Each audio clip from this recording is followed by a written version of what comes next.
Everybody wants to travel the world and make money, but not everybody can do it. Here today with us is Brian, a digital nomad, a solo entrepreneur who's done it. And he has experienced what it's like to kind of travel, Korea, South America, Spain. Europe, Spain, and lots of life experiences along the way, lots of challenges. I think you forgot Australia and like a couple others, but okay. we'll go with that list for now. All right, perfect. Yeah. So definitely a lot of life experience. And when it comes to designing our life, figuring out who we spend our time with and how we kind of choose where we live is a big part of that. And certainly this life of a digital nomad has been quite a trend and very attractive to a lot of people. And, with us to kind of share his perspective is Brian. And, Brian, we'd like to kind of get a sense of like, what drew you to this kind of lifestyle? What are some I guess challenges that you faced along the way, and what do you like most about it? Okay, well, those are a bunch of different questions. Should I just go like one by one? Yeah, okay. Whichever one you like to. We'll expand, as we go. Sure. So I think I was drawn to it at first because of novelty value. So up until the age of 18, I had really never left the U.S. I mean, we took a family vacation to Canada once, which I guess counts as a different country, kind of. But other than that, I had done very, very limited travel. Then in university, I did a study abroad program in Japan and had a really good time there for 6 months or so. And afterward, I think I kind of fell into the normal office cubicle lifestyle that a lot of people do. And I didn't like, I liked some of it. I liked some of the work, but I just didn't like going into the office every single day and dealing with crazy people all the time. So, I got tired of it back when I started in 2007. That was when this book, The 4-Hour Workweek, came out. So my friend told me to read it. Actually, a couple of friends told me to read it.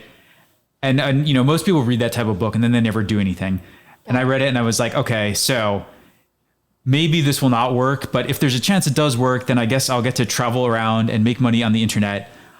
And I followed a lot.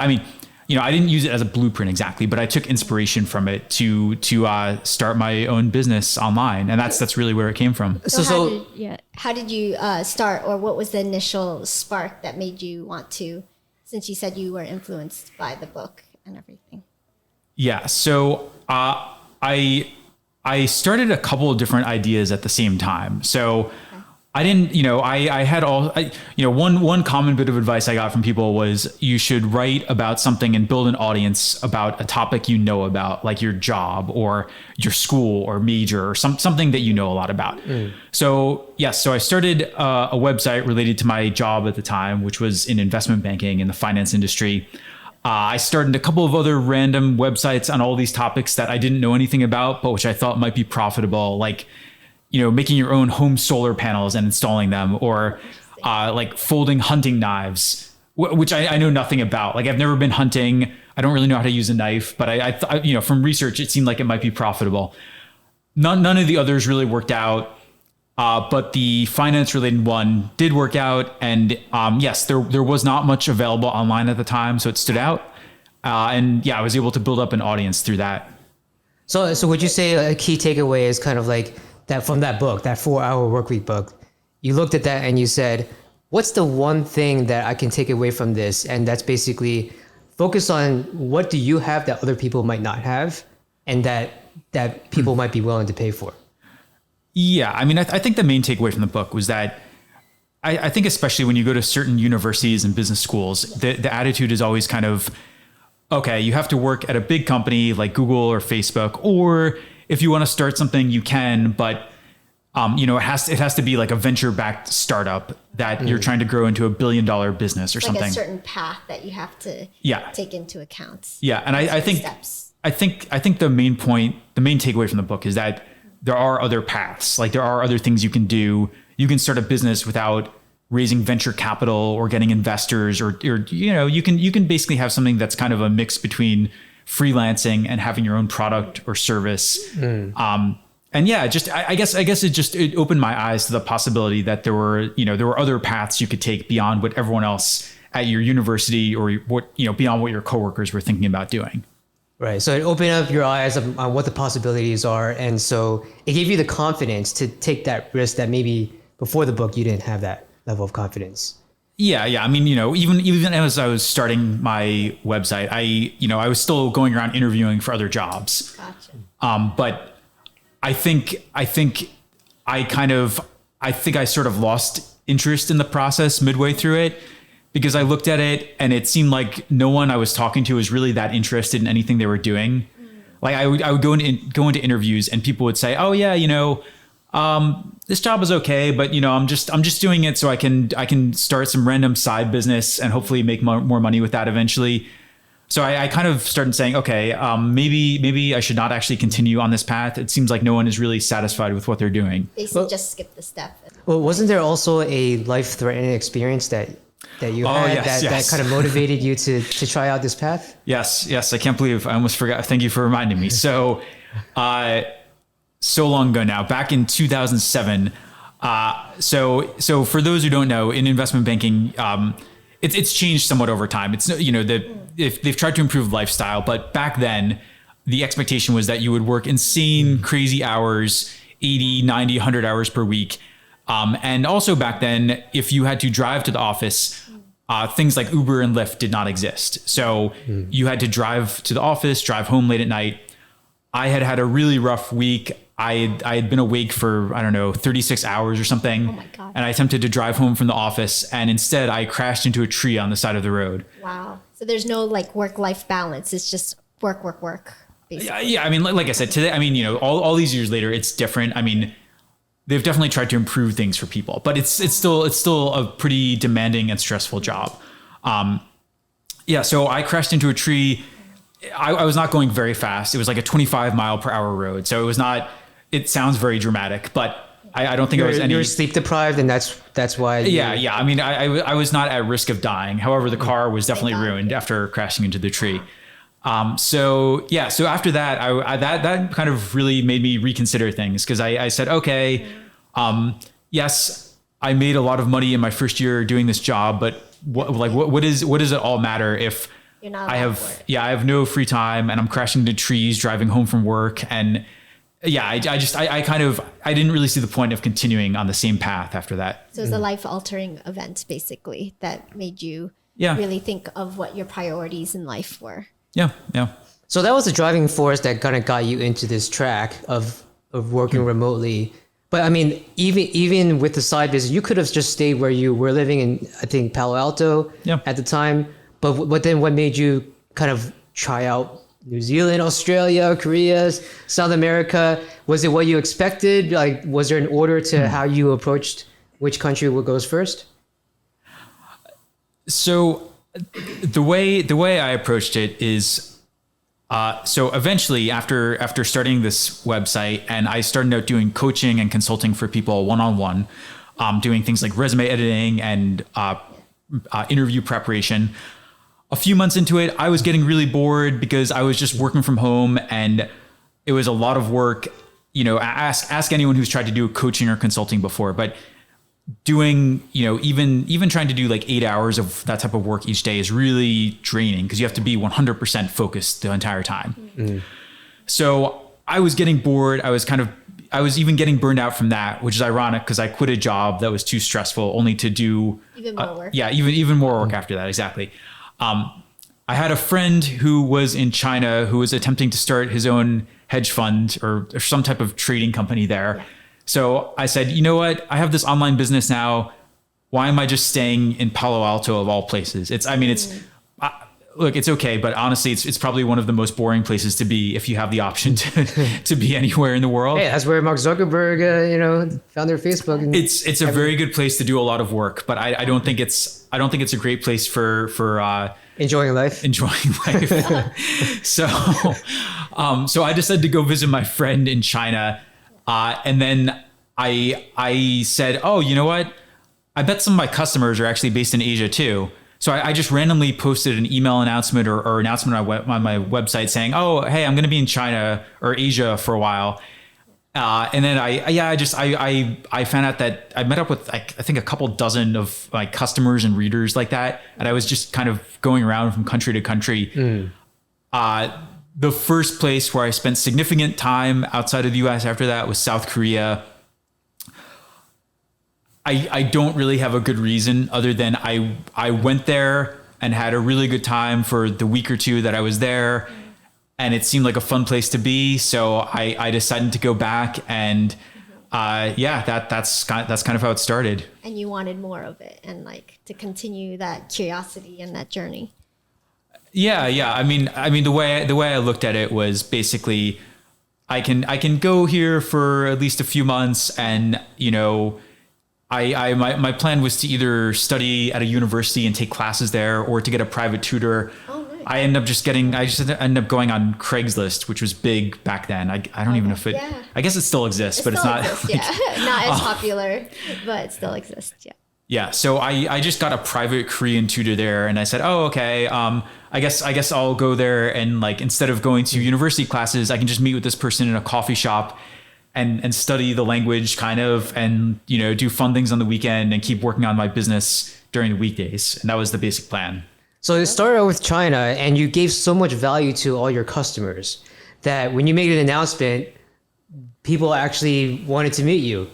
And so that kind of opened up a lot of connections throughout, the Asia region. Yeah. I mean, and also to clarify, I should say at the time, I was basically doing this completely anonymously. So, I mean, except for obviously the coaching and consulting customers knew who I was because I did phone calls with them. But I mean, I wasn't using my real name on the site at all at this time. So I think part of it was just the mystery. Like, people kind of wanted to see, okay, who is this crazy person who decided to quit his high paying but stressful job to go start some website and travel around like this I don't know. Is this actually an insane person, or is he like a real person? Who the faces behind the product? Yeah. So I think, I mean, that was a big part of it, I think. And it was a mix of different people. Some of them had been working for years. Some were actually university or MBA students, but it was a mix of all different types. Got it. And so you did some dating in Korea, right? So how was that experience, and is having a relationship or trying to have a relationship as a digital nomad its own set of challenges? It is. I mean, look, to have a relationship, you need to be in a certain place for a certain amount of time. If you're just going to be in a new place every month, I mean, you're not going to have relationships. It's going to be impossible. So I think if you want to attempt to do that, you have to be in a place for a while. Probably 6 months to a year or something in that range. And yeah, I mean, there are a ton of challenges with attempting to do that. You have the language barrier. I mean, cultural, right? Yeah, cultural differences. Today it's probably easier because I think that you can probably find more English speakers all over the world, even in places like South Korea and Japan, where traditionally not that many people know English. The local languages are quite difficult to learn. But yeah, so there were a ton of challenges like that. But it depends on how much effort you want to put into it and how willing you are to stay in one place, I think. And throughout this journey, you always had the chance to go back to America, maybe try a different state or a city. Yeah. Was that top of your list? Clearly you went on to other countries. So what was the motivation there? And I guess, why did you not go back to, I guess, America? Well, so to clarify, I was back in the U.S. at various points. I mean, I'm still, I still go back and forth now quite a bit. So I'm still in the U.S. a fair amount. I did, honestly, in a lot of cases, it was, I, for example, at one point I went to New York because I started dating a girl who lived there. So I essentially followed her there and spent some time in New York City. Actually, I was in Seattle for a bit and some other places. I mean, there was nothing wrong with it. In some ways, the U.S. was more convenient, but I think it just seemed less interesting to me versus going out there and going somewhere new, exploring and meeting new people, and getting to experience some type of new culture in the process. So logistically, though, when it comes to staying in a country beyond a certain number of days, it can get kind of tricky. Especially if you're also with another person. So, can you speak to some of that? So it depends on where you are and what you want to do.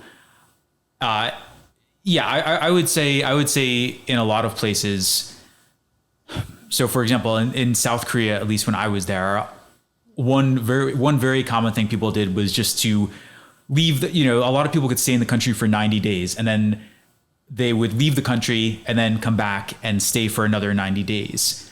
And I can't speak to whether or not you can still do this, but at the time I was there, a lot of people did that and they got away with it because the government didn't really care. They just said, look, if you're not committing crimes, if you're paying us, if you're doing everything properly, maybe you don't have the proper visa to be here, but you're not.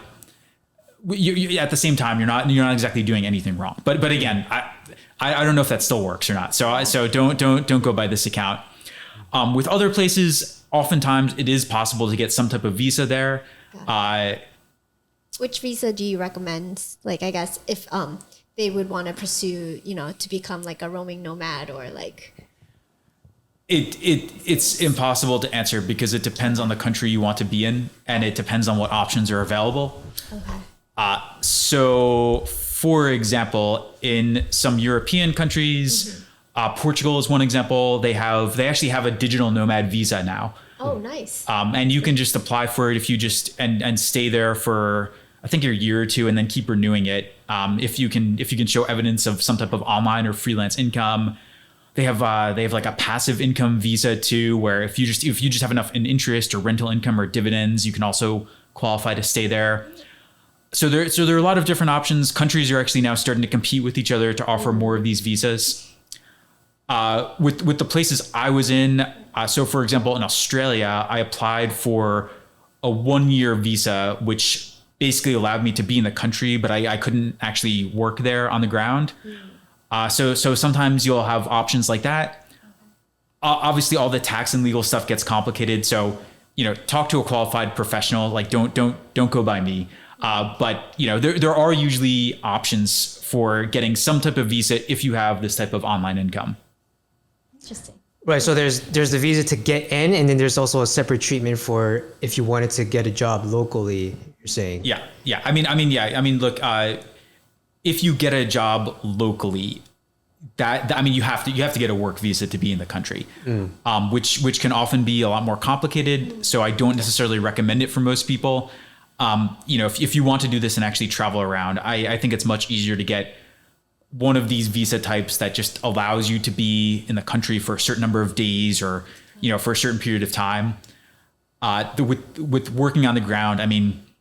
Some people do it and they can rotate between different countries they want to work in, but I think logistically speaking, it's not a great option for most people, and I think in most companies it would be pretty difficult to actually do that.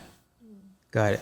And there are a lot of like international students in the United States. Yeah.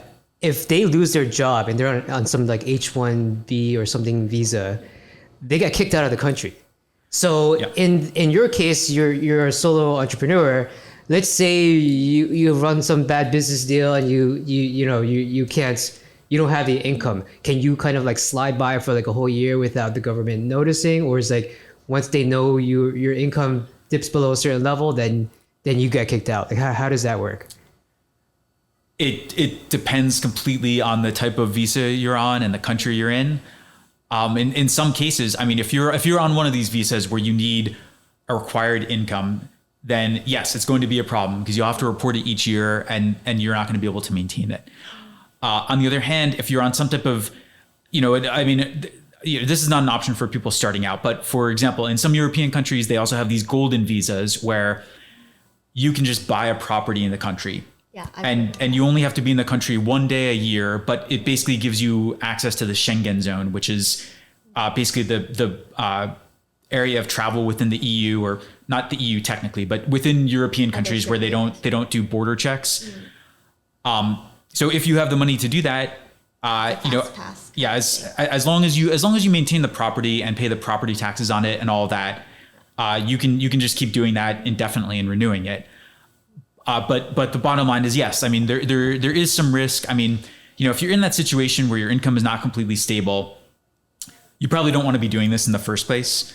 I would say you probably want to have at least a year or two of relatively stable income before you think about traveling around and going to all these different places. Because I mean, the last thing you want to have happen is to end up in, I don't know, like the middle of Africa or something, and then you do not have enough money to get home. I mean, you really want to be careful about that type of stuff. So having been through all these different countries, what are people's perceptions of you? Is it the first thing they think is, oh, this American, something, something, something, or is it like what's their kind of like general, perception or like view of someone like you? So I think a long time ago, when I first started out doing this 15 years ago, people were very skeptical.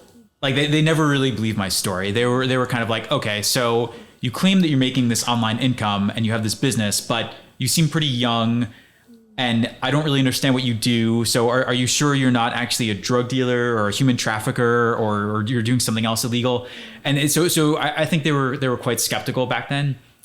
I think these days it has become much more normal to work remotely and to work online. So I don't think it stands out quite as much. It is still unusual. I mean, most people are not doing this.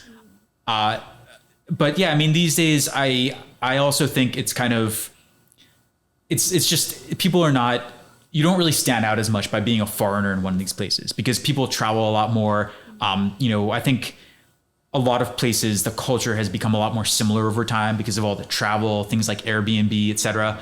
So yeah, these days I don't really get many reactions. It's people are kind of like, oh, okay, yeah, I'm used to remote workers or people working online in some way, just coming in and staying and spending time in this country. More like desensitized, or it's more like modernized, more technology. People are more aware of this. Yeah, of thing, exactly. Culture. Yeah, I mean, online dating used to be like taboo, and now it's like, it's what, almost 50% everyone or uses. something like that. Yeah. And then now digital nomads is especially with the pandemic, is becoming more. Increased. Remote work has also increased. Yeah. Though there has been a discussion about return back to office. You work in the finance industry, and most investment banks are the ones that are actually telling workers to come back to the office. They tend to be more conservative of industries compared to tech, for example. Yeah. But you're one of the few in the finance industry that don't have that issue. Sure, but I'm not really in the finance industry. I mean, I was a long time ago, but I do online courses and coaching and consulting. So, it depends on that industry and it depends on people applying for jobs. But I'm not directly working at one of those companies. But yeah, I mean, people. I think people kind of tend to look down on working in the office sometimes. But I think that when you're first starting out in your career, there's actually a pretty good case for doing that, to get to know your coworkers, to brainstorm more effectively, to learn the skills. Yeah. It's not to say that you can't do any of that online or remotely, but I think you do lose something. It's good to have that background experience, at least to draw from something instead of just everything digital. Yeah, exactly. I mean, I think these days a lot of people just, they just want to be online all the time and never go to the office. And I understand. I mean, I haven't been to an office in over a decade, but I still think that when you're first starting out, there is a lot of value to doing that and building the network and building the skills in person. Very well said. Yeah. I don't have any questions, but if you do want to, I was going to loop it back. I'll go back to the office so that you could crash into a tree. But I mean, you can if you want. I don't know. How do you want to close this off? Let me see. I guess, what is your most memorable moments, I guess, working as a digital nomad? Like, what are your very, I guess, highs and your lows? Oh boy. So I'm trying to think of things that will not get me in trouble later on for stating them right now. So no worries, take your time. Yeah, let's maybe talk into the mic. Okay. So let's maybe the low experience comes to me first. So maybe we'll start there. Okay. So one time when I was in Argentina, I was staying in this hotel and I was doing a coaching or a set of coaching sessions with this client who was completely unprepared. Like he was not, he could have gone into an interview and it would have been the performance of probably like a 5-year-old child or something. That's how bad it was. Basically bombed. Yeah. Like, I mean, if you asked him his name or like the first thing he listed on his resume, I don't think he could have answered the questions. Wow. So I was getting frustrated, and the problem in Argentina is that the internet, at least when I was there, was very bad. So I couldn't do it in my room. I always had to go down to the lounge in the hotel. And I guess, you know, because of the time, I forget, I don't think there was that big of a time zone difference, but I think I was still doing things kind of late at night. And some of the other guests were getting annoyed at me. And so one time this Scottish guy came over and he spent like 5 minutes yelling at me and he wasn't even working at the hotel. He was just a guest there saying, "Oh, you're too loud. What are you doing?" So I thought they were probably going to kick me out of the hotel or something. But they were okay with it. They just said, "Yeah, look, we understand. Like maybe the speeds in your room are not fast enough. But you know, maybe just like go into this other room close to here and just try to be more quiet." But I mean, you run into a lot of logistical problems like that where internet is bad or where other people get annoyed at you if you're out in a public space. Gotcha. So that type of thing happens quite a bit. It's a good logistic to know when you're, you know, traveling around to make sure you have internet, you know, and that you're in a quiet space, predominantly in a private space, not a public space, if you're able to do that. Yeah, exactly. And then in terms of highs, I mean, look, I think probably the most rewarding part is just, you know, for example, like getting to take my parents overseas on a trip. Yeah. We took them to Europe a few years ago to visit us when my partner and I were there. You know, getting to meet up with friends in different parts of the world, things like that. Cause I mean, you know, doing it on your own is fine, but I think at some level you want to be able to share the experiences with other people in your life. Exactly. The ones that support and love you and, you know, want to see it through and continue your success. Yeah. That's a great memory to have and, you know, to share with someone. Very awesome. So I guess some tips for users or audience members who are interested in this digital nomad lifestyle. You mentioned for the first couple of years of your career, you might want to get that office experience, like to meet people in person. But then once you decide to kind of experience the world, to perhaps, you know, make sure you have your logistics down, make sure you're aware of visa things, make sure that you have your business is in operation for like 1 to 2 years before, otherwise you might face kind of visa issues. What are some other maybe last tips that you might provide someone who's considering this path, whether it's right for them, what to watch out for, key learnings? It's such a broad question. I hesitate to answer a little bit because it depends specifically on what you're doing. So, you know, for example, back when I was doing coaching and consulting, a big concern was just logistics in all these different places and making sure I had internet, making sure I had the time zone right, things like that.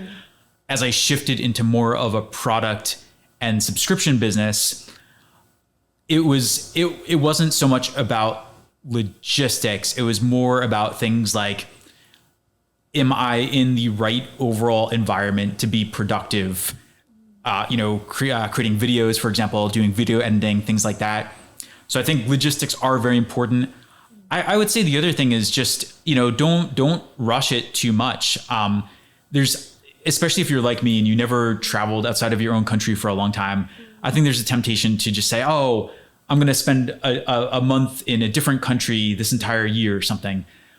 But I don't think that's really a good approach. I think you generally want to go somewhere for at least a few months probably and see how you like it. Give yourself time to do other things. One really important thing I learned is that, especially when you first arrive in a new place, you need to have activities or sports or clubs or, you know, something that you do outside of work. Because one problem is that, I mean, if you just work online, whether it's freelancing, products, subscriptions, anything, there's always a temptation to just kind of sit inside your home and work, and, you know, maybe you'll watch some things on TV or watch streaming services, but you're never going to meet anyone if you just do that all the time. So you really have to put in the effort to get outside. And I say this because I think if if you haven't traveled much before, you may not realize it. Like you may just be in your hometown or where all your friends are. And so you never think about it because it just comes naturally. Like, oh, okay, I'm going to check what my three or four friends are up to this weekend and hang out with them. But when you're in a place where you know no one, you really have to put yourself out there and make an effort. Yeah. You have to have the choices available to you instead of like given. It's kind of like a buffet service where you can take whatever you want. But then when you're in a new place, you realize, wait, survival skills kick in, and you're like, where are my tools? I need to cultivate that. Yeah. So for example, one thing I always tried to do was, I would try maybe 3 or 4 times each week to find something else to do outside of work and exercise and all the normal things. Whether it was, for example, in South Korea, I mentioned doing the language lessons. I joined a bunch of random clubs there and other things like that. So you always want something like that. I think it's really easy to get lazy and just not try that hard, especially these days, because it's just so easy to sit at home and everything you need is right there. Yeah, everything's at your fingertips, and if you don't try that, that you're not growing, basically. Yeah. It becomes stagnant. Yeah. So you want to keep going, push yourself. If you feel uncomfortable, that means you're growing and you're doing well and thriving.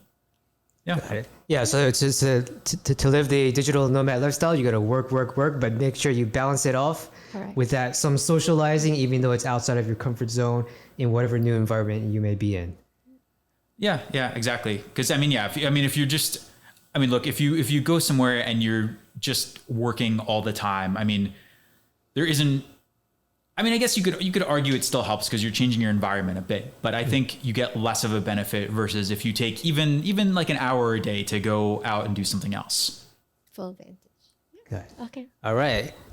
Thank you, Brian, from Mergers and Inquisitions.